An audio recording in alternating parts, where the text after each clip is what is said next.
Voici pourquoi le grand pan-africain Kémy Séba a été arrêté en France. Chers abonnés, avant de vous révéler ces vérités au sujet de Kémy Séba, j'aimerais d'abord vous inviter à vous abonner et à cliquer sur la cloche de notification pour soutenir cette chaîne qui est purement pan-africaine. De son vrai nom Stélio Gilles Robert Kapochichi, l'ex-leader béninois de la tribu qui a été condamné plusieurs fois en France. Cette fois, le motif de son interpellation n'a pas été précisé à ce stade. Le pan-africaniste béninois Kémy Séba, connu pour ses virulentes prises de position anti-occidentales et déchu de la nationalité française en juillet, a été interpellé ce lundi à Paris, a-t-on appris des sources proches du dossier. Que s'est-il passé ? Selon le média Afrique Confidentiel, Kémy Séba a été arrêté aux alentours de 14 h ce lundi, alors qu'il déjeunait dans un restaurant du 15e arrondissement en compagnie de son bras droit, Cyril Canden. Le motif de l'interpellation n'a pas été précisé à ce stade par les autorités. D'après cette même source, le panafricain Kémy Séba serait arrivé dans la capitale française le 10 octobre dernier en provenance d'Espagne. Il aurait utilisé un passeport diplomatique nigérien lors de son entrée sur le territoire français.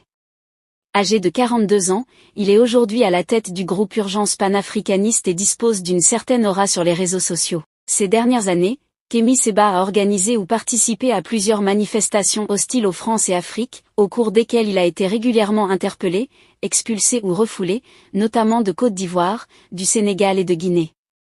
En France, il a été accusé l'an dernier par le député Renaissance Thomas Gassiyou, alors président de la Commission de la Défense de l'Assemblée nationale, d'être un « relais de la propagande russe » et de servir « une puissance étrangère qui alimente le sentiment anti-français ». Malgré cette menace par la France, le grand pan-africain Kémy Séba était bien reçu par les présidents de l'AES. Il est en bons termes avec les dirigeants pan-africains de l'Alliance des États du Sahel AES. Séba dispose depuis début août d'un passeport diplomatique du Niger délivré par le gouvernement du général Tiani en sa qualité de conseiller spécial du chef au pouvoir à Niamey, le général Abdurrahman Tiani. Il avait lui-même annoncé sur sa page Facebook l'obtention de ce passeport, expliquant « En réponse à la procédure de déchéance de ma nationalité commise par la France-Afrique contre ma personne dont l'objectif inavoué était de tenter de limiter mes déplacements, et ainsi freiner la portée de mes actions anticolonialistes, le chef de l'État du Niger a décidé de m'octroyer le passeport diplomatique, eu égard au combat que je mène depuis 25 ans pour l'Afrique, ceux au péril de ma vie. » Depuis le coup d'État du 26 juillet 2023 qui a renversé le président Elou Mohamed Bazoum et qui l'a porté au pouvoir, le général Tiani a dénoncé les accords militaires avec la France, entraînant le départ des soldats français et multiplié les invectives contre Paris. Le pan-africain Kémy Séba, qui dispose également de la nationalité béninoise, est aussi un intermédiaire majeur de la Russie au Sahel, d'où la France a été lentement mise hors jeu ces dernières années. Kémy Séba a été reçu, ces 2 dernières années, par les présidents maliens, burkinabés et nigériens, qui ont toutes chassé les soldats et ambassadeurs français. Avant de se rapprocher de Moscou, rapporte Le Monde. Au vu de son attachement au État de la HS, sa lutte contre le néocolonialisme et sa relation avec la Russie de Vladimir Poutine, on peut comprendre en quelque sorte les oppressions qu'ils subissent venant de la France.